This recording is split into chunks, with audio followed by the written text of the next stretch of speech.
इन 5 सवालों में फंसी है सीमा पार सीमा और नोएडा में रह रहे सचिन की प्रेम कथा। पाकिस्तान में 4 बच्चों की मां नोएडा में रह रहे सचिन के प्यार में इतनी पागल हो जाती है कि सारी सरहदें पार करके बच्चों समेत इल्लीगल तरीके से बॉर्डर भी पार कर लेती है।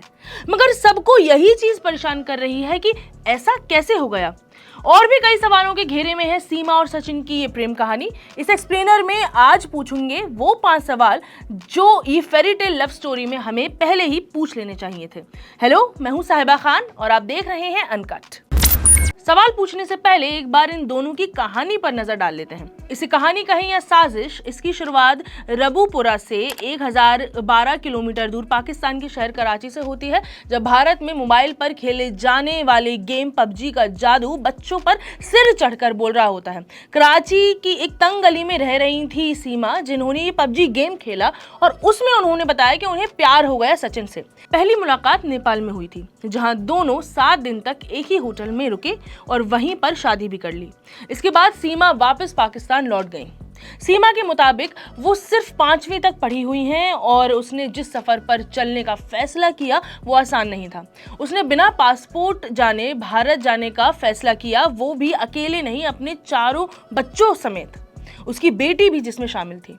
शारजाह तक की हवाई जहाज का टिकट लिया और चुपचाप अपने बच्चों के साथ कराची से निकल आई। इसके बाद उसने शारजाह से नेपाल की राजधानी काठमांडू तक फ्लाइट से सफर किया। काठमांडू से उसने पोखरा तक 400 किलोमीटर तक का सफर बस से पूरा किया, जिसमें उसे करीब 28 घंटे लगे। इस दौरान उसकी बेटी की तबीयत भी खराब हो गई और बस में ही उसे उल्टियां शुरू हो गईं। पोखरा पहुंचने के बाद उसने फिर बस बदली और भारत की सीमा पर सोनौली तक पहुंच गई।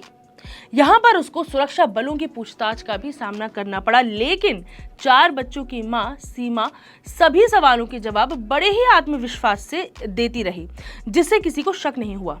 सुरक्षा बलों ने उसे पहचान पत्र मांगा, जिस पर उसने खो जाने की बात कही।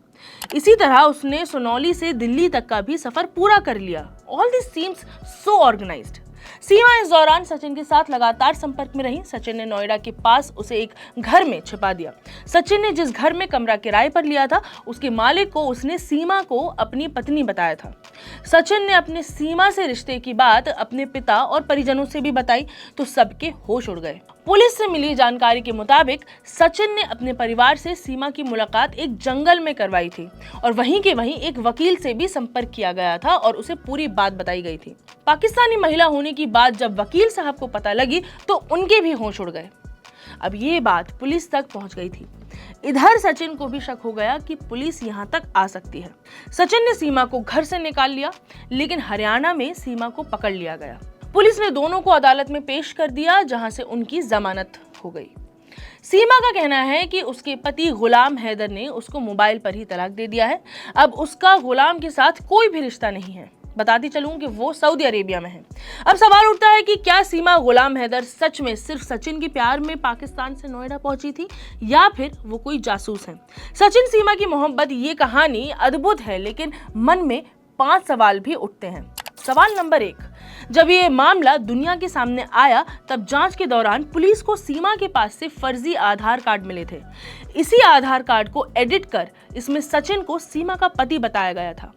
सवाल उठता है कि जब सीमा जिस पारिवारिक पृष्ठभूमि से आती हैं और जिस तरह वो नकली आधार कार्ड के साथ बिना किसी झिझक के या झूठ बोलती हुई नहीं पकड़ी जाती हैं बगैर किसी ट्रेनिंग के, क्या ये हो सकता है?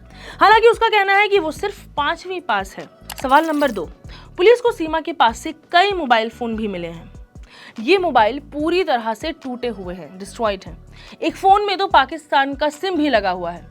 ऐसे में सवाल उठता है कि सीमा को इतने सारे फोन्स इस्तेमाल करने की जरूरत आखिर क्या आन पड़ी थी, और अगर उन्होंने इन फोन्स का इस्तेमाल किया भी था तो इन्हें तोड़ा क्यों? हालांकि सीमा का कहना है कि ये मोबाइल उनके बच्चों के हैं जो वो कराची में इस्तेमाल करते थे। सवाल नंबर 3, इस लव स्टोरी में एक सवाल ये भी उठता है कि आखिर एक सामान्य सी महिला को पबजी खेलने और उसके जरिए किसी से बात करने की समझ कहां से आई, जबकि वो 5वीं पास थी। सीमा और सचिन ने पुलिस को जो कहानी बताई है उससे तो ये साफ पता लगता है कि सीमा को टेक्नोलॉजी और फोन का इस्तेमाल सही तरीके से कब और कैसे किया जाता है, इसके बारे में बखूबी पता था। सवाल नंबर 4, पुलिस को इस बात का भी शक है कि पाकिस्तान से भारत में घुसने तक का सफर सिर्फ सचिन और सीमा अकेले नहीं बना सकते। उनके साथ इस प्लान में कोई और भी शामिल हो सकता है, कम्प्लिस कोई। हालांकि फिलहाल किसी और के शामिल होने की कोई भी खबर सामने नहीं आई है। सवाल नंबर 5, सीमा का अतीत भी उसे शक के घेरे में लाता है। दरअसल सीमा ने पुलिस को दिए गए बयान में बताया है कि साल 2014 में उसकी शादी हो गई थी और पति सऊदी चला गया था। सीमा ने बताया कि उसके पति से उनकी शादी जबरन करवाई गई थी और उन्होंने उसे तलाक दे दिया है, लेकिन गुलाम हैदर का कहना है कि उनके बीच में तलाक हुआ ही नहीं है। बीबीसी उर्दू की एक रिपोर्ट की माने तो सीमा के ससुर मीर जान जखरानी ने आरोप लगाया है कि उनकी बहू घर से भागते हुए 7 लाख रुपए और 7 तोला सोना लेकर के गई है। अपने जासूस होने के आरोप पर क्या कहती हैं सीमा, वो भी सुन लेते हैं। तो बीबीसी की रिपोर्ट में इन आरोपों पर सीमा ने ये कहा है कि मैं कोई जासूस नहीं हूँ। सचिन से प्यार के चक्कर में मैंने घर से बाहर घूमना शुरू किया, पासपोर्ट भी बनवाए। ऐसे हमारे यहाँ की लड़कियों को घर से बाहर जाने की इजाजत नहीं होती है, तो इस वजह से मैं घर से बाहर निकली और मुझे सब आ गया। सीमा ने कैसे लिया भारत बस जाने का फैसला? सीमा इसी रिपोर्ट में कहती हैं कि पहली बार जब वो काठमांडू में सचिन से मिलकर पाकिस्तान वापस पहुंची थी, वहां उनका मन नहीं लग रहा था। जैसे तैसे 2 महीना बीता और सीमा ने फैसला किया कि भाई वो हमेशा के लिए अपने बच्चों के साथ भारत में सचिन के साथ ही रहेंगी। एसबीबी को चकमा देना आसान नहीं है। पोखरा से हर सुबह दिल्ली के लिए बस चलती है। ये सफर लगभग 28 घंटे का होता है और इस दौरान भारत नेपाल की सरहद पड़ती है। सरहद पर सभी यात्रियों की चेकिंग की जाती है, लेकिन सीमा ने कड़ी सुरक्षा व्यवस्था को आसानी से भेद दिया। सीमा का दावा यह है कि चेकिंग के दौरान सचिन ने अपना पता तो सही लिखवाया था, उनसे पूछताछ भी हुई थी। सीमा ने कहा कि मेरे बैग की तलाशी ली गई, मेरे आई कार्ड के बारे में पूछा गया, लेकिन मैंने उन्हें अपने बच्चों का हवाला दिया कि भाई वो बीमार है, उनकी तबीयत खराब है और इसी चक्कर में मेरा जो कार्ड है, आइडेंटिटी कार्ड है, वो गुम हो गया है। कुछ सवाल तो सुरक्षा एजेंसियों के माथे भी पड़ने चाहिए कि क्या इतना आसान होता है सुरक्षा एजेंसियों को चकमा देना?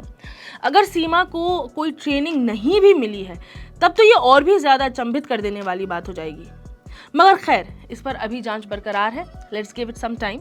जो भी अपडेट होगा हम आपको इत्तला कर देंगे। बाकी आप अपना ख्याल रखें और देखते रहें अनकट।